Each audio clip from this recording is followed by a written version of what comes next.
Greetings. Fabian Fabian PerspecTV.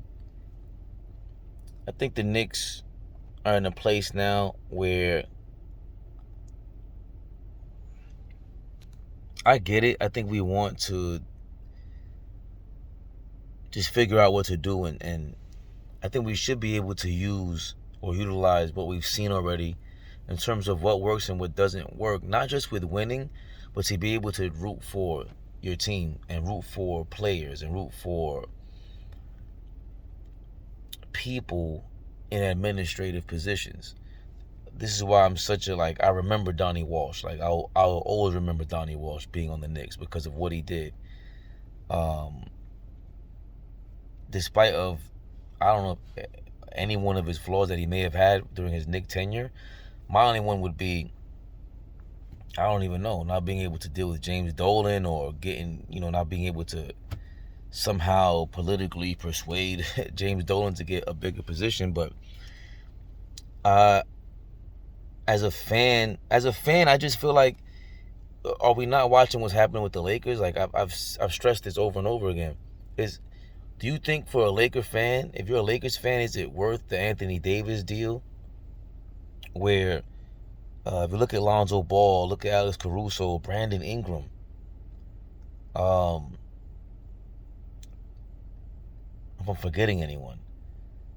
I know you got to have Kyle Kuzma and KCP to a certain extent, but they're even they are at a lower tier than I think the impact that a Caruso, Ingram, and Lonzo Ball had, and they all were on the Lakers. So imagine if you still had that team to this day. I know hindsight is 2020, and it's a chance that LeBron and them weren't willing to take, but it's a part of this LeBron era. If anything, that he kind of exposed with the media and older people and really the older players are the ones who talk about championships, and Michael Jordan and all these other guys that stressed this championship ring as a statistic. They're the ones that started that. Oh, but he doesn't have a ring. They made that up. That's always the joke on Charles Barkley. Shaq and them are a generation or two ahead of this one, and they're the ones that made they turned the ring thing into a joke, and they separated the great players within each other or amongst each other by a ring, a championship. So that's not talked about enough when impacting the LeBron era, where they made it so that if he wins a ring, now in China you get talked about. Now during these discussions you get talked about, and they look at you as a champion. You get higher ratings and you get higher, some sort of higher value, and you're able to sell more because of it.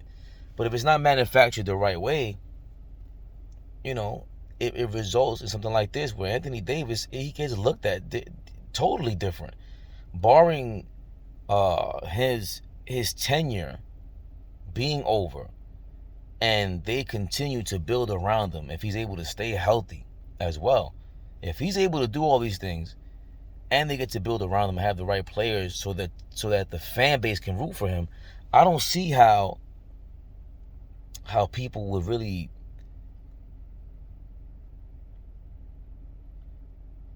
not care about it. Like, as a fan, it's harder for me to root for the Knicks when Julius Randle is out here throwing temper tantrums and the coach is not disciplining him.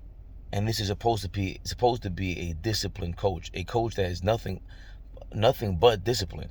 Is about nothing but discipline. I understand the Charles Oakley criticisms now within 2020 hindsight, at least in public, where he's saying that Pat Riley and a lot of these guys and Jeff Van Gundy were catering to Patrick Ewing. I don't remember Patrick Ewing being this emotional. Like, these are emotional outbursts. I sensed it from the Nets game last season, the end of the Nets game last season, where Julius Randle had the last shot of the game, and Kyrie kind of touched the ball, and Julius Randle puts the ball down and dribble again as if it can be a live ball. The refs called the travel, and he went berserk, kicked the chair over. He wanted to fight the referee back then. That was the first time I really noticed this outburst in his behavior, and then we see it happening consistently ever since then. He has to curtail that on his own. But that, to me, disqualifies him as a franchise player. And it should disqualify him in Tom Thibodeau's, persona non grata box. The team he should be suspended by the team already. All of these things, we can defend them booing the fans. Again, I can defend that from any player to boo the fans back if the fans are booing. The fans who do not have a bar set, there's no way the Knicks fan base, the Met fan base in New York City should ever have that amount of impatience. We should be a lot more like St. Louis, yes. But there comes a time when we're no longer just booing the players. It's not about booing the players. It's about booing the coach. It's about booing the upper management. We know you guys see what we see. We understand you're in the fire, and it's different to look at it and think about this and observe this from outside the fire. Yeah, I get all that. But come on now. Enough is enough. We have to dedicate a lot more thinking into what we actually want to root for as a fan base. Nobody would complain if Tom Thibodeau benched Julius Randle.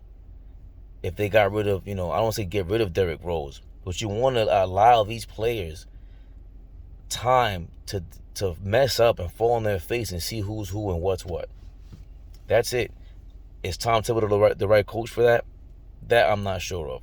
But the Knicks, as a front office, if they were to vocalize that as fans, I can speak for myself and I can speak for a lot of us. I don't think we would be mad about it. You can see it on social media. We're split in the middle, about who we really want in terms of people who are still kind of rooting for Julius Randle or whatever, but I don't think it's split down the middle at all. If we say, and I agree, whoever said that, whoever has vocalized that, I don't think Obi Toppin is ready for prime time. I don't think he's ready for major minutes. You guys do not watch Obi Toppin enough in the half-court offense or anything like that.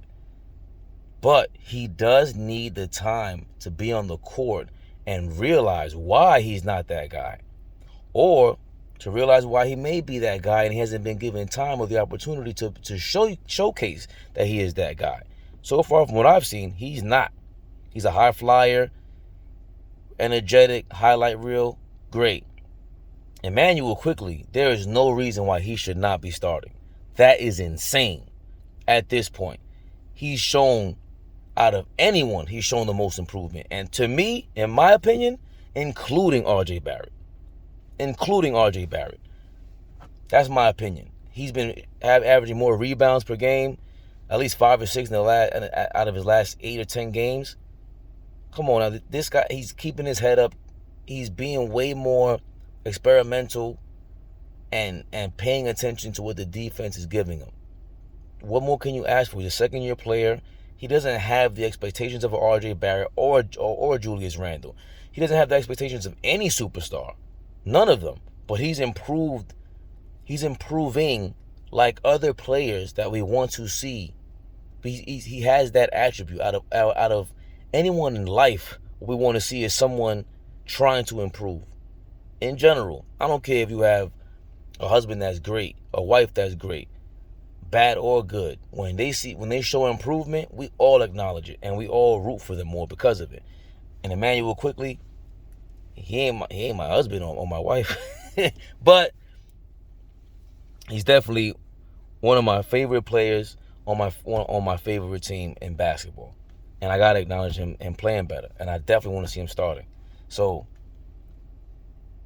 that's my rant about just what we should be doing as a sports culture or acknowledging out of a fan base is ending the microwave era, being the first team to not acknowledge that anymore. Build the team the right way. Forget about trying to make the home run swing. I want the home run swing to take place while we have the right team. The right team chemistry and the right players to root for, and enough of them to be homegrown. So that way, when we do have a home run swing, like any type of free agent, any super free agent, even if it was a Donovan Mitchell, you want to add him, fine, but add him to a mix in free agency where we're not losing much in a trade, to a team that is consistent with talent, smarts, team chemistry, and that they care for each other and that we've rooted for them. There's nothing like it. There's really nothing like it.